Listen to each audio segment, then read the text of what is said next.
Le Seigneur soit avec vous. Évangile de Jésus-Christ selon saint Marc. Jésus et ses disciples entrèrent à Capharnaüm.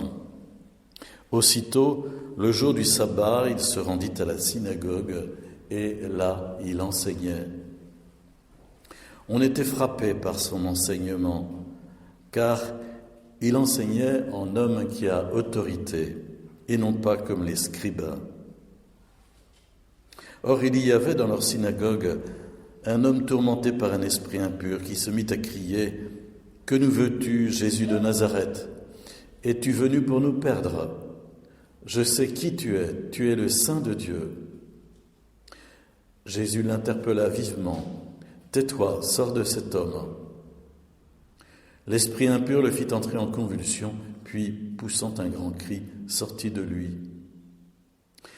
Ils furent tous frappés de stupeur et se demandaient entre eux « Qu'est-ce que cela veut dire ?»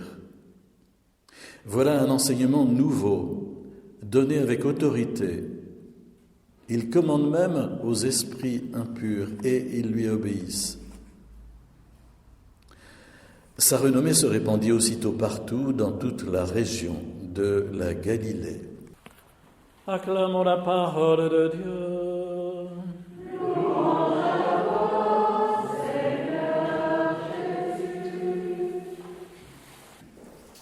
Dimanche dernier, le 3e dimanche dans l'année, était consacré, comme le pape François l'a voulu, à l'accueil de la parole de Dieu, à la mise en relief de l'importance de la parole de Dieu. Mais c'est peut-être aujourd'hui, à travers les lectures que nous avons eues, la première et l'Évangile, que cette réalité nous interpelle le plus. Vous avez remarqué comment, dans le livre du Deutéronome, au chapitre 18, un texte qui a été écrit probablement donc au VIe siècle avant Jésus-Christ, contemporain du prophète Jérémie, à l'époque où beaucoup de faux prophètes pullulaient dans le peuple de Dieu. Vous avez remarqué comment il est dit au milieu de vous, parmi vos frères, le Seigneur votre Dieu fera se lever un prophète comme moi et vous l'écouterez. Ces paroles sont mises dans la bouche de Moïse, qui annonce qu'un jour, un prophète comme lui sera suscité du cœur même du peuple de Dieu et vous l'écouterez. Et puis encore, on peut lire « Je ferai se lever au milieu de leurs frères un prophète comme toi. Je mettrai dans sa bouche mes paroles et il leur dira tout ce que je lui prescrirai. » Il y a là vraiment une sorte d'annonce, au fond, à l'avance, de la venue de Jésus. Encore une prophétie préfiguratrice du ministère de Jésus, de sa présence parmi nous, et de sa présence comme celui qui vient dire les paroles de Dieu.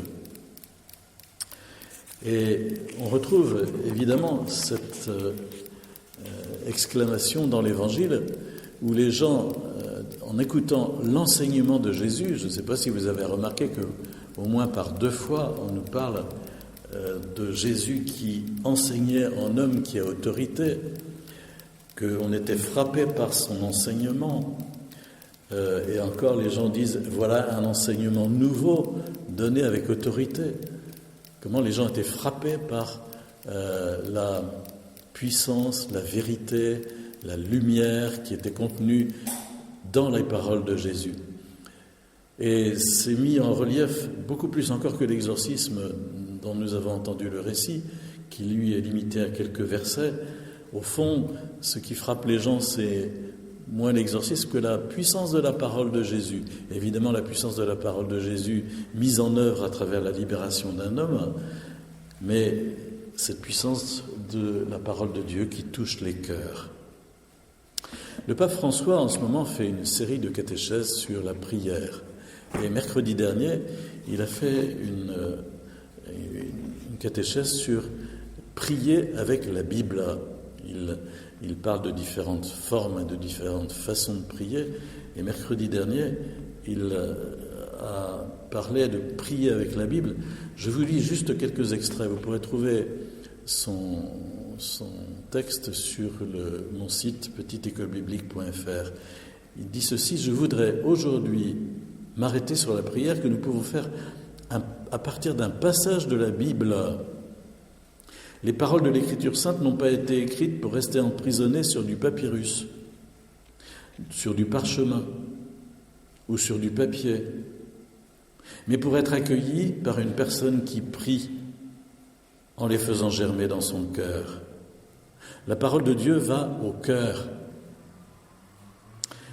Tel ou tel verset de la Bible a été écrit également pour moi il y a tant de siècles, pour m'apporter une parole de Dieu. Il a été écrit pour chacun de nous. Cette expérience arrive à tous les croyants. Un passage de l'Écriture, écouté déjà tant de fois, un jour, à l'improviste, me parle et éclaire une situation que je suis en train de vivre. Mais il faut que moi, ce jour-là, je sois au rendez-vous avec cette parole, que je sois là pour l'écoute de la parole. Tous les jours, Dieu passe et jette une semence dans le terrain de notre vie. Nous ne savons pas si aujourd'hui, il trouvera un sol aride, des ronces ou bien un bon terreau qui fera grandir ce bourgeon. Cela dépend de nous, de notre prière, du cœur ouvert avec lequel nous nous approchons des Écritures, pour qu'elles deviennent pour nous paroles vivantes de Dieu. Dieu passe sans cesse à travers l'Écriture. À travers la prière a lieu comme une nouvelle incarnation du Verbe. Et c'est nous qui sommes les tabernacles où les paroles de Dieu veulent être accueillies et conservées pour pouvoir visiter le monde, etc., etc. C'est beaucoup plus long que cela, mais je vous invite à lire ce texte si vous en avez la possibilité, mais surtout à vous poser à nouveau la question: comment est-ce que je lis la Bible personnellement? Comment est-ce que j'ouvre mon évangile ou ma Bible régulièrement pour écouter Dieu me parler? Est-ce que je laisse la possibilité à Dieu de m'adresser une parole, un verset qui va me toucher au cœur, me construire, m'édifier et ainsi me faire grandir? Parce que nous pouvons retrouver précisément ce qui frappait tant les gens à l'époque où Jésus était sur la terre, cette lumière forte qui provient de l'Évangile, qui provient de sa parole, à tel point que les soldats romains qui ont été envoyés une fois pour arrêter Jésus sont rentrés les bras ballants en disant « Jamais homme n'a parlé comme cet homme ». Ainsi, recevoir la parole de Dieu, c'est une nécessité pour que nous soyons vraiment nous-mêmes des témoins en puissance, pouvoir transmettre cette parole et puis avoir la conviction que quelque part la parole humaine peut être vraie. Parce que vous savez bien qu'aujourd'hui nous sommes affrontés à tant de mensonges et à tant de paroles qui ne sont pas vraies, que nous finissons par douter de tout et par être désabusés. Et dans la parole de Dieu, nous trouvons une parole vraie qui est lumière et qui nous nourrit. Puissions-nous vraiment en profiter pour en faire profiter les autres.